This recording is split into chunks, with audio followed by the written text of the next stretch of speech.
इयत्ता पहिली नवीन पाठ्यपुस्तकातील राधाचे कुटुंब या पाठावर आधारित एकत्र कुटुंब सुखी कुटुंब हे नाट्यकरण सादर करत आहोत. धन्यवाद.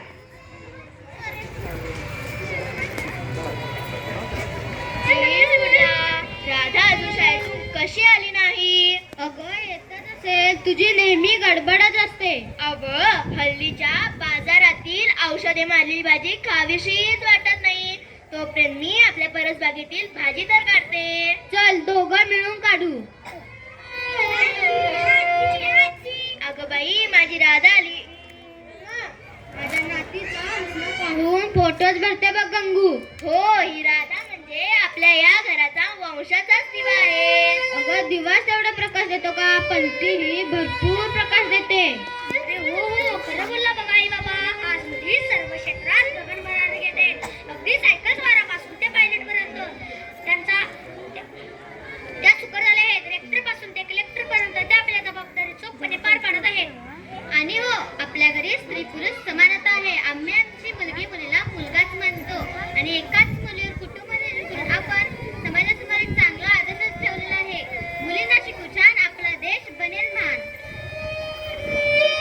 हो हो आई हो हो हो आई खरं बोलली.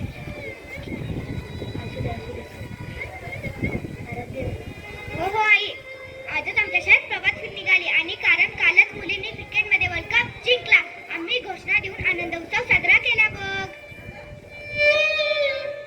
आई आज ऑफिस म्हणजे खूप ताणाला पण घरी आले को मन शांत होते. हो बाळा हाच तर खरा एकत्र कुटुंबाचा अर्थ असतो.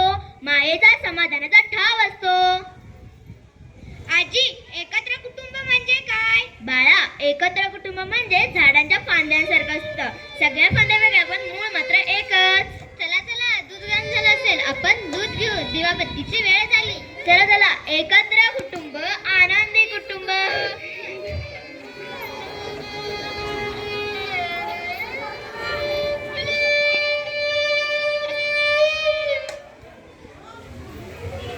अरे डॉल अजून घरी गेली नाही? शाळा सुटून तर किती वेळ झाला. अगं राधा घरी जाऊन तरी काय करू? तुझ्यासारखं काय माझ्या घरी एकत्र कुटुंब आहे होय? माझे तर विभक्त कुटुंब आहे. हो डॉल आपल्यावर जर चांगले संस्कार व्हायचे असतील तर आपलं कुटुंब एकत्र असावं लागतं. त्याचं महत्त्व तू घरी जाऊन सांग. हो आज जाऊन मी मॉम डॅडला नक्की सांगेन.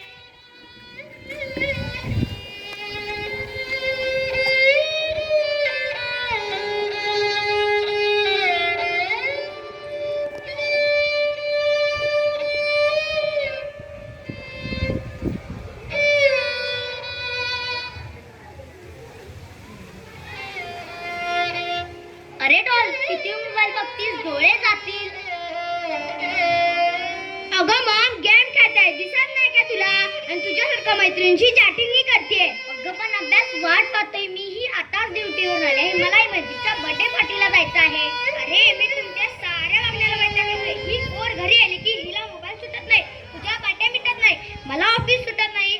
अरे मित्र पण चांगलेच असतात ना. त्यापेक्षा आपल्या घरच्या माणसांशी मैत्री करणं खूप चांगलं असतं. घर म्हणजे प्रेम आपुलकी जिव्हाळ्याचं ठिकाण. आपण तिन्हीकडे बसून घराचं नुसतंच केलंय मशान. बस झालं चला आता.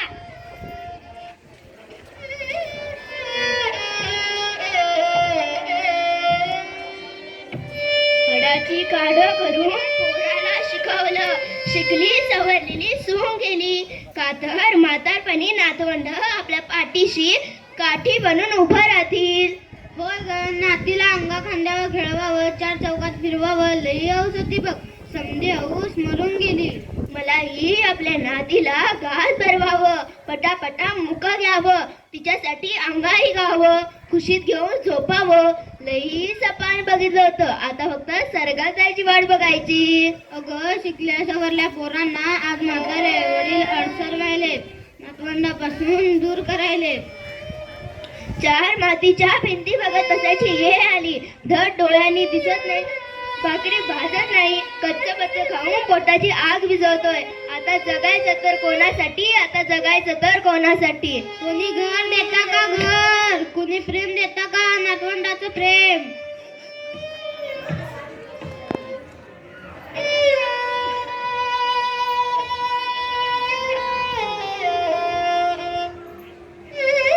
मॉम डॅड माझी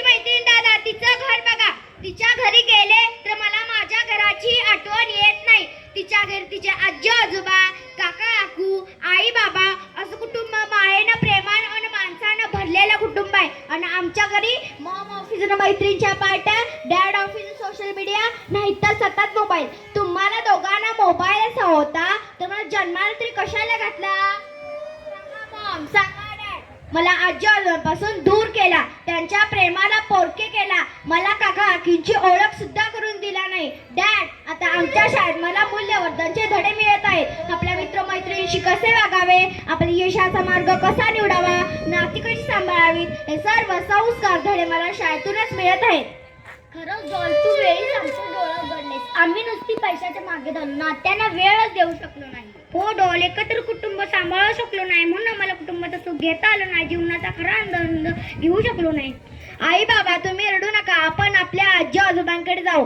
आपण जीवनात किती वेळ जगलो हे महत्वाचे नाही, पण आपण त्या काळात किती जणांना आनंद, सौंदर्य, प्रेम, आपुलकी दिलं हेच खरं महत्वाचं आहे. म्हणूनच आपण कुटुंबातील नात्याला वेळ दिला पाहिजे, प्रत्येक नातं घट्ट केलं पाहिजे. हो, चल तुला तुझ्या आजी आजोबांकडे.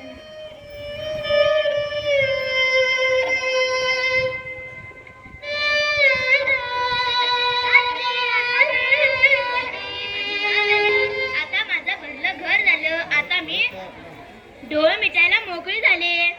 आता माझं एकत्र कुटुंब, सुखी कुटुंब. एकत्र कुटुंब म्हणजे जणू प्रेमाचा सागर. एकत्र कुटुंब म्हणजे जणू स्वर्गच. एकत्र कुटुंब म्हणजे भक्कम आधार. एकत्र कुटुंब म्हणजे जिव्हाळ्याचं ठिकाण. धन्यवाद. खूप छान. केंद्र शाळा पेरनोलीनं हे